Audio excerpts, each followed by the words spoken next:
Have you ever looked at one of your plants and thought, that's it, it's gone. There's no coming back from this? The leaves are drooping, the stems look lifeless, the soil feels like dust, or worse, a swamp. But before you toss it out, listen closely.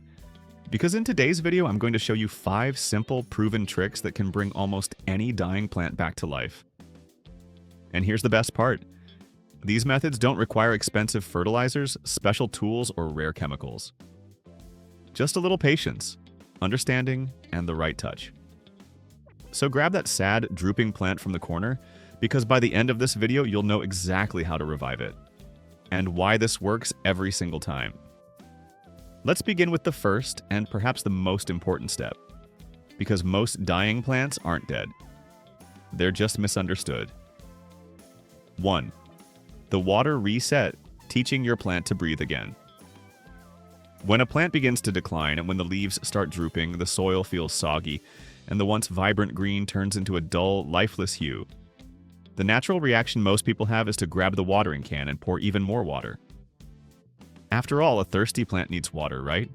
Unfortunately, this is one of the most common and fatal mistakes plant owners make. What many don't realize is that too much water is far deadlier than too little. When you overwater a plant, you're not just drowning it. You're literally suffocating it. The soil becomes waterlogged, leaving no space for oxygen. And just like humans, plants need oxygen to survive. Their roots breathe through tiny air pockets in the soil. When those pockets are filled with stagnant water, the roots suffocate. Slowly, they begin to rot, turning dark, soft, and foul-smelling. And once the roots die, the rest of the plant follows soon after. So, how do you bring a plant back from that near-death experience? The answer lies in what I call the water reset. A simple but powerful process that allows your plant to breathe again and restore its root health. Let's go step by step. First, carefully remove the plant from its pot. Be gentle, no tugging or pulling. If the soil is compacted, use a spoon or your fingers to loosen it around the edges. Slowly ease the plant out. Then shake off as much soil as possible so that you can see the full root system. You might be surprised. Some roots will look perfectly healthy, while others may be black, mushy, or smell like rot. Healthy roots should be white, cream, or light tan, and they'll feel firm when you touch them. Rotten ones, on the other hand, will be dark brown or black, soft to the touch, and may even slip off when you pull lightly. Don't hesitate. Cut away every bit of rot using clean, sterilized scissors. If you leave any of it behind, the rot will spread again like an infection. Next comes the revival soak, and this is where the real magic happens. Fill a clean bowl or bucket with room temperature water and add 1 teaspoon of hydrogen peroxide per cup of water. This gentle solution oxygenates the roots, helps eliminate harmful bacteria, and encourages the remaining healthy roots to begin regenerating. Let the plant soak in this mixture for 15 minutes, not too long, just enough time for the roots to absorb that oxygen boost. As you watch the roots soak, imagine the plant taking deep, grateful breaths for the first time in weeks. You're literally reintroducing life back into its veins. After the soak, remove the plant and let it air dry on a towel for about an hour. This short drying period prevents excess moisture from clinging to the roots when you replant. Now, here's where most people go wrong again. They put the plant back into the same old soil. But that soil is contaminated and compacted, and reusing it will undo all your hard work. Instead, prepare a fresh, well-draining soil mix.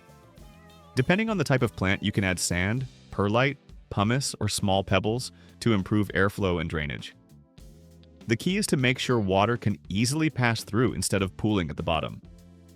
When repotting, don't pack the soil too tightly. Let it be loose and breathable. Place your revived plant in the pot, cover the roots gently, and press the soil just enough to support it. Avoid watering immediately. Wait a day before giving it a small drink. This allows the trimmed roots to heal and prevents further rot. Within a few days, you will start noticing small but miraculous signs of recovery. The leaves may stop drooping, their texture will firm up, and the green hue will begin to return. Within a week or two, new shoots or baby leaves might appear, signaling that the plant has regained its strength.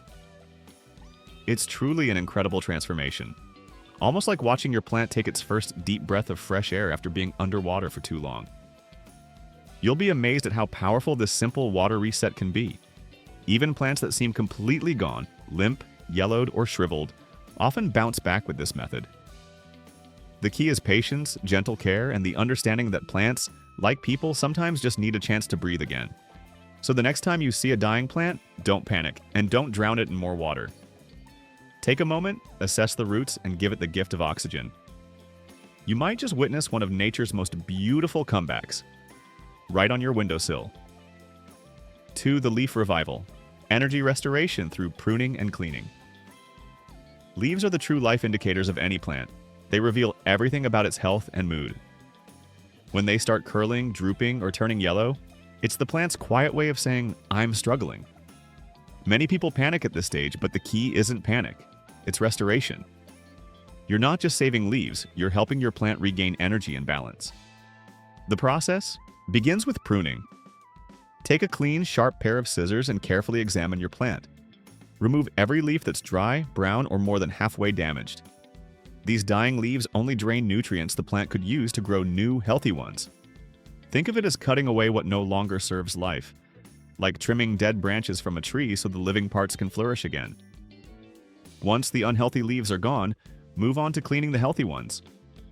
Over time, leaves collect dust, oils, and even tiny pests that block their pores. This makes it harder for the plant to breathe and absorb light. Mix a few drops of neem oil or mild liquid soap in lukewarm water. Then use a soft cloth or cotton pad to gently wipe both sides of each leaf. This simple act removes grime, pests, and bacteria while leaving behind a natural protective coating. Avoid spraying too much water directly onto the leaves. It can cause spots or mold. Instead, wipe them carefully, supporting each leaf from underneath. When you're done, you'll notice the difference immediately. The leaves will look shinier, smoother, and more alive. After pruning and cleaning, the next step is light recovery. A freshly cleaned plant shouldn't be placed in direct sunlight right away. It's a bit like a person recovering from illness.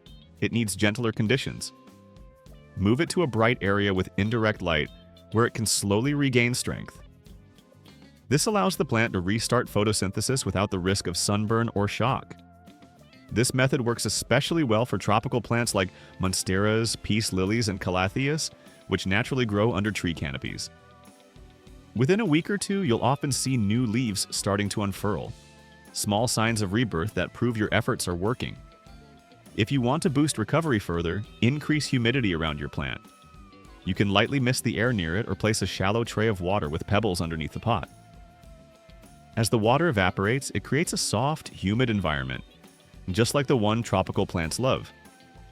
Soon you'll notice the transformation. The remaining leaves stand taller, their green color deepens, and the plant begins to feel alive again. Because when the leaves can breathe, absorb light, and stay clean, the plant's entire energy system comes back online. It's a simple ritual: prune, clean, and let it breathe. But it can bring even the weakest looking plant back to life. 3R. The root revival. Healing from the ground up. When a plant starts to decline, most people panic about the leaves or stems. But the real story is happening underground. By the time you see yellowing leaves, the problem usually lies in the roots. They're the true lifeline, the plant's heart, lungs, and stomach all in one. If the roots are weak, compacted, or rotting, no amount of sunlight or fertilizer will help.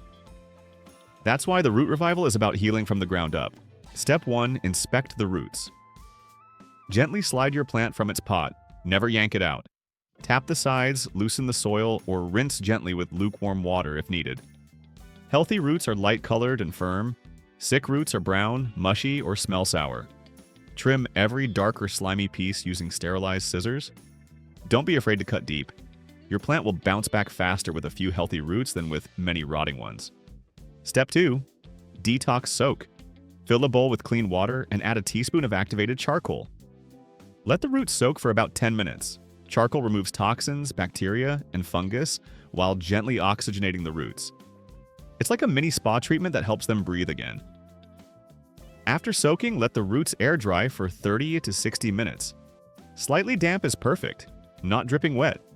This pause allows small cuts to seal and prevents future infection. Step 3. Replant in fresh soil. Use clean, well-draining mix suited to your plant type. Succulents and cacti. Gritty, sandy mix. Tropical plants, cocoa coir or peat-based mix.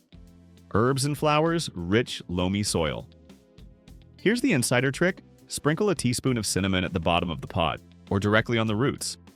It's a natural antifungal that prevents rot and encourages new root growth. A gentle immunity boost for your plant. Position your plant, spread the roots evenly, and fill the pot with soil. Don't press too tightly. Roots need air to expand. Step 4. Water wisely. Wait a full day before watering. Let the roots settle. Then water slowly until it drains from the bottom. Never let the plant sit in standing water again. Over the next 10-14 days, watch closely. You'll see subtle signs of recovery. Firmer stems, perkier leaves, and eventually bright white new roots pushing through. That's when you'll know the revival has worked, because when the roots heal, everything heals.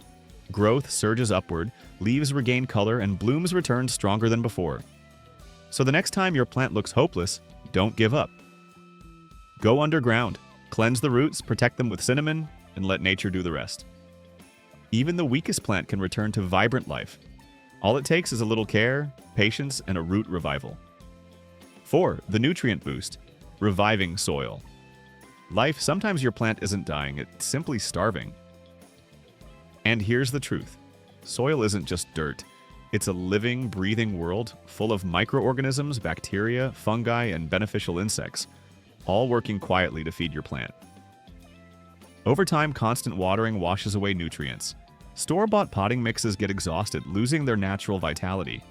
And if you've been using too much chemical fertilizer, that can actually make things worse.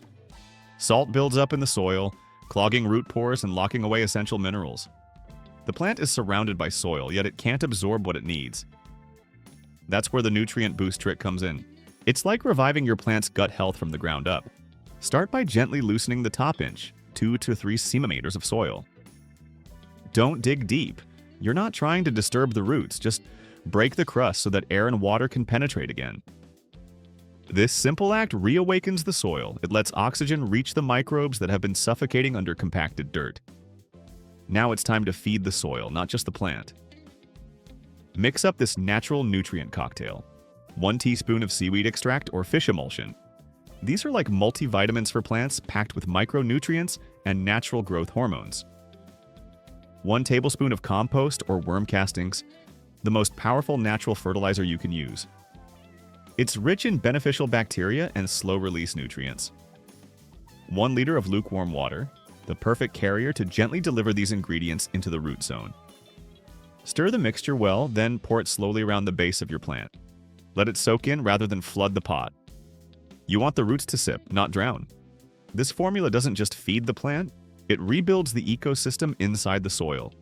The microbes multiply, the fungi form new mycelium networks, and suddenly, the underground world comes alive again. If you don't have compost or worm castings, don't worry. You can still give your plant a natural boost using banana peel water or rice water. Banana peels release potassium and magnesium, great for flowering plants. Rice water contains amino acids and trace minerals that encourage new root growth. You'll start to see changes in just a few weeks.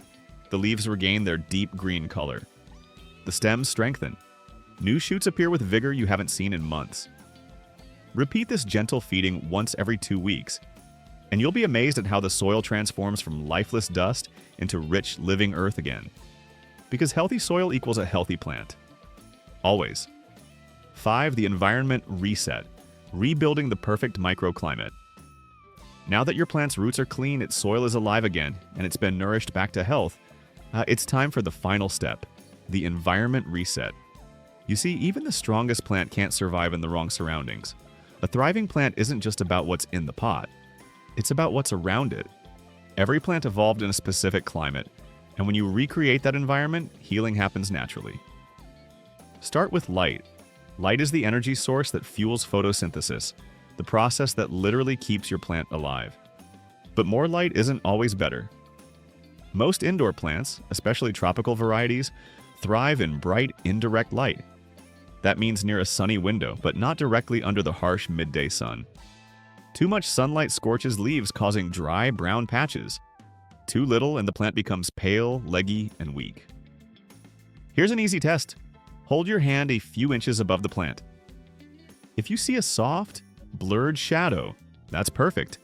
If the shadow is dark and crisp, move the plant slightly farther from the window. If your home doesn't get enough natural light, no problem. Modern LED grow lights can mimic daylight beautifully. Just 6 to 8 hours of supplemental light a day can make all the difference.